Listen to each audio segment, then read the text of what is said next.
जय हिंद एवरीवन।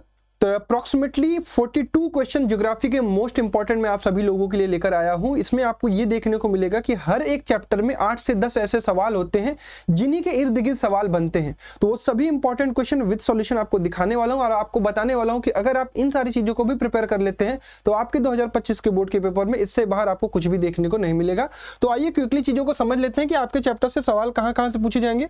और ये पीडीएफ आपको चाहिए तो पीडीएफ के लिए आप क्या करिएगा, टेलीग्राम ज्वाइन कर लीजिएगा। टेलीग्राम है हमारा @रैंकर्स बोर्ड्स का टेलीग्राम है। वहां पर मैंने सारी चीजें अपलोड कर दी हैं, जो आपकी पीछे की वीडियोज हैं और पीछे के पीडीएफ को सब कुछ वहां पर अपलोडेड है।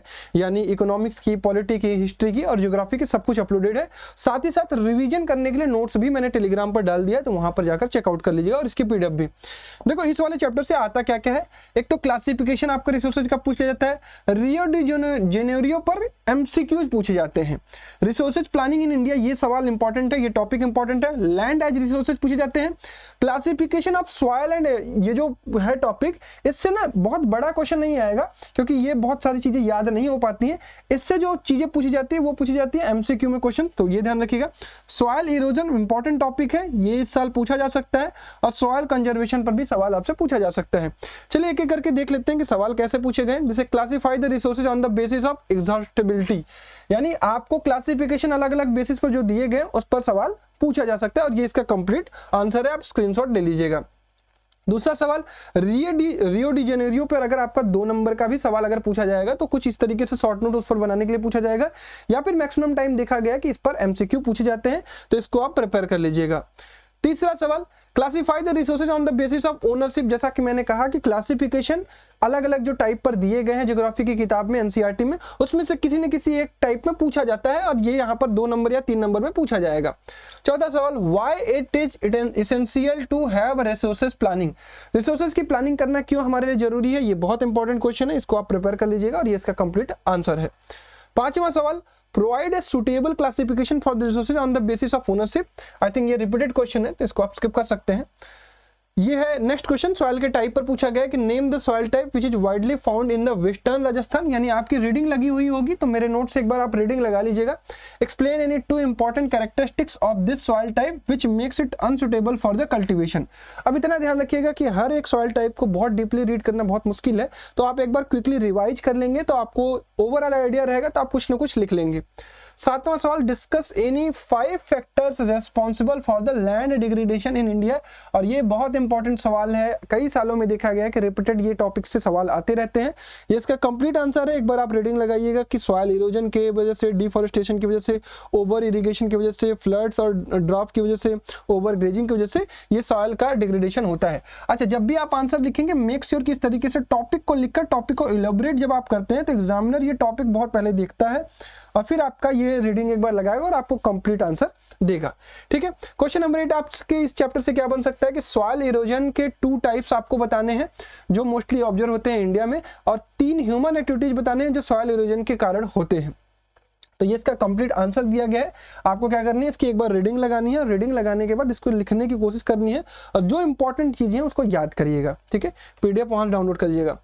8 जो सवाल बताए मैंने, इसी के इर्द गिर्द आपको सवाल देखने को मिलेंगे। फॉरेस्ट एंड वाइल्ड लाइफ बहुत छोटा चैप्टर है और इससे जो इंपॉर्टेंट टॉपिक था फ्लोरा और फौना के बारे में, ये आपको एमसीक्यू में पूछा जाता है। Conservation of forest and wild life, इससे सवाल बनेगा, या तो कंजर्वेशन ऑफ फॉरेस्ट आएगा या तो कंजर्वेशन ऑफ वाइल्ड लाइफ आपसे पूछा जाएगा। 2 टाइप्स ऑफ फॉरेस्ट, हालांकि इस पर एमसीक्यू बनते हैं। और कम्युनिटी एंड कंजर्वेशन में ये टॉपिक जो जेएफएम वाला टॉपिक है ये बहुत इंपॉर्टेंट है, इसको आप प्रिपेयर कर लीजिएगा। ठीक है, सवाल कैसे दिखेंगे आपको, describe how communities have conserved protected forest and wild life India. Conservation वाले टॉपिक पर है, चिपको आंदोलन के बारे में, बीज बचाओ आंदोलन के बारे में, और सेंचुरीज किस तरीके से बनाई गई उसके बारे में आंसर्स में आपको लिखना है। 10वां सवाल, right A note on the good practices toward the conserving forest and wild life. वही चीज की किस तरीके से इंडियन गवर्नमेंट ने इसको प्रिजर्व करने के लिए, बचाने के लिए क्या क्या स्टेप्स लिए हैं, वो सारी चीजें आपको यहाँ पर लिखनी है। क्वेश्चन नंबर 11, जीएफएम पे मैंने कहा है कि जीएफएम बहुत इंपॉर्टेंट टॉपिक है, हर बच्चे को प्रिपेयर्ड होना चाहिए। जीएफएम किसी न किसी के सेट में दिखाई देगा। Describe any 3 features of the जीएफएम।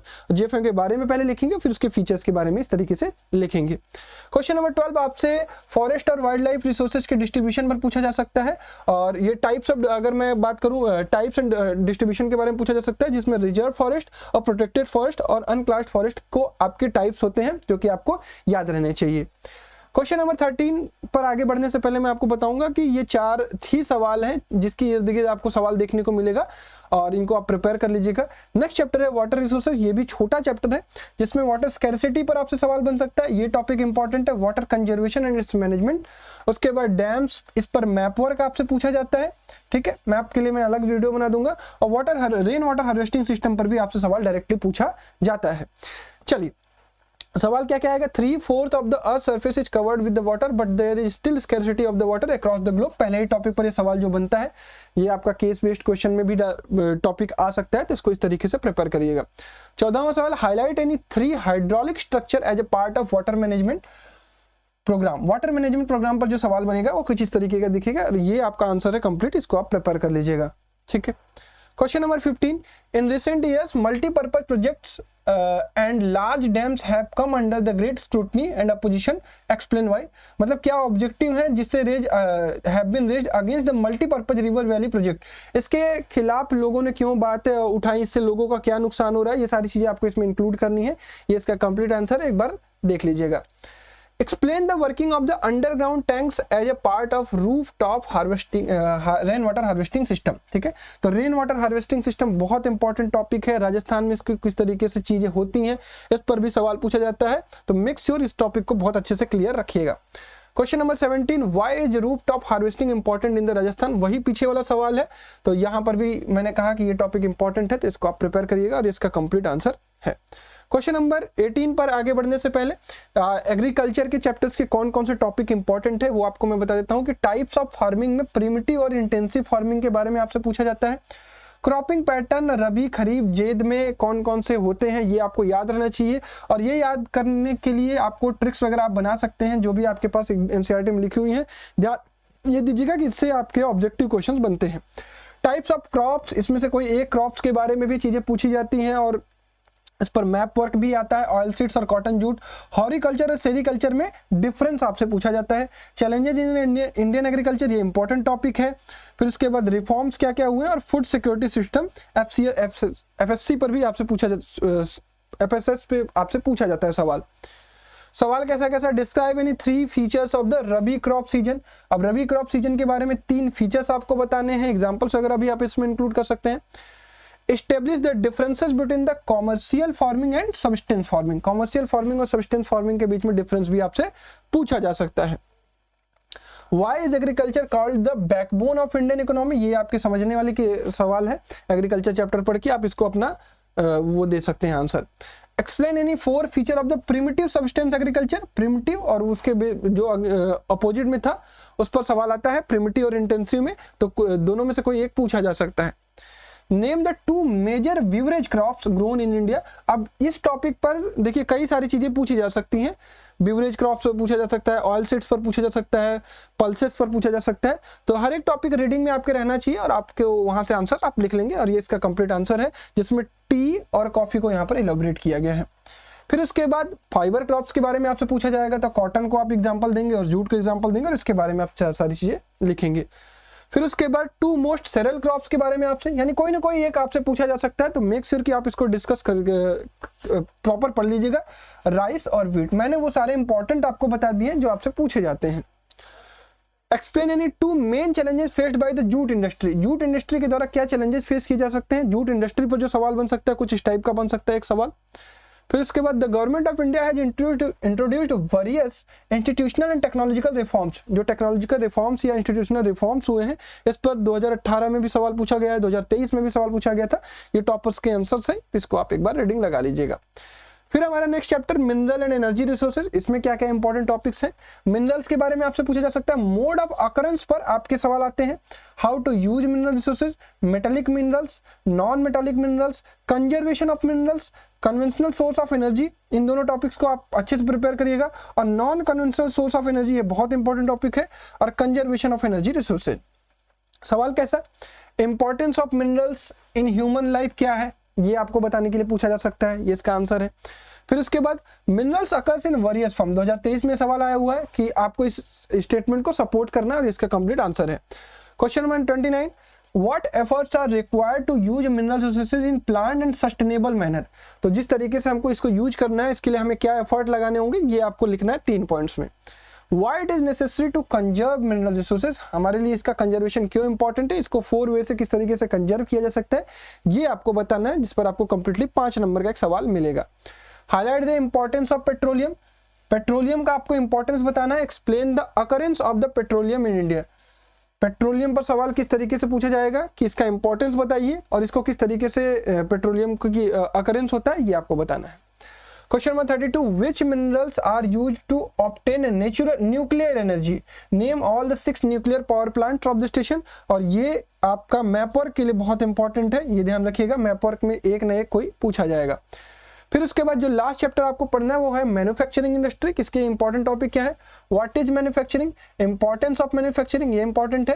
Classification of industries, manufacturing sectors, agro based industry, information and electronic industry. इस साल मुझे उम्मीद है कि इलेक्ट्रॉनिक और इंफॉर्मेशन इंडस्ट्री पर कोई ना कोई एक सवाल देखने को मिलेगा। इंडस्ट्रियल पॉल्यूशन भी बहुत इंपॉर्टेंट टॉपिक है और एनटीपीसी पर भी सवाल आपसे ऑब्जेक्टिव वगैरह में पूछे जा सकते हैं। सवाल कैसा आएगा, describe the importance of manufacturing sectors in countries like India, ये इसका कंप्लीट आंसर है। Question number 34, classify industries on the basis of source of raw material, raw material के सोर्स पर बेसिस पर किस तरीके से इसको क्लासिफाई किया गया है। विद द एग्जांपल आपको बताना है 5 factors that are responsible for the industrial location, industry को कहां लोकेट किया जाए, इसके पीछे 5 कारण आपको बताने हैं। ठीक है, ये 36वां क्वेश्चन नहीं है, 5वां यहां तक है। ठीक है, 37 question, what is manufacturing sector, manufacturing sector क्या है और इसके 4 type of manufacturing sector on the basis of ownership आपको बताना है। ठीक है, 38वां, what are the software technology park, software technology park आपके लिए मैप वर्क के लिए बहुत इंपॉर्टेंट है, ये ध्यान रखिएगा। State any 2 points of the significance of the importance of the information technology industries in India. ठीक है, नोएडा, बेंगलोर, ये सब सारी चीजें आपको याद रखनी है। Examine the multi programme aspect of the information technology and electronic industry, इस पर सवाल जो बनेंगे कुछ इस टाइप के बनेंगे, ये इसका कंप्लीट आंसर है। Describe briefly and distribution of the silk textile industry in India, silk textile industry के बारे में जो सवाल पूछा जाएगा कुछ इस तरीके का। Environmental degradation do not respect the national और state boundary, justify this statement, इस स्टेटमेंट को आपको जस्टिफाई करना है, तो ये इसका कंप्लीट आंसर है। Question number 42, explain the proactive approach adopted by the national thermal power, NTPC के द्वारा जो आपसे सवाल पूछा जाएगा वो कुछ इस तरीके से रहेगा कि प्रोएक्टिव अप्रोच क्या अडॉप्ट किया गया एनटीपीसी के द्वारा प्रिजर्विंग द नेचुरल एनवायरनमेंट और रिसोर्सेज को किस तरीके से प्रिजर्व करने के लिए। ठीक है, तो मैंने आपको बस ये दिखाया है कि ये वो 42 सवाल हैं जो कि आपको प्रिपेयर करने हैं। इसके पीडीएफ आप टेलीग्राम से हमारे डाउनलोड कर लीजिएगा और इसकी प्रॉपर रीडिंग लगा लीजिएगा और मुझे उम्मीद है कि इन्हीं 42 क्वेश्चन में से आपके 20 नंबर के क्वेश्चंस बनेंगे ज्योग्राफी के, जो भी आपके सब्जेक्टिव वाले होंगे और जो भी आपके ऑब्जेक्टिव वाले होंगे। ठीक है, तो बस इसको आप डाउनलोड करके एक बार पूरी कंप्लीट रीडिंग लगा लीजिएगा, फिर मैं आपको हिस्ट्री के भी दे दूंगा और बाकी वीडियोज की लिंक आपको डिस्क्रिप्शन बॉक्स में मिल जाएगी। थैंक यू सो मच, जय हिंद।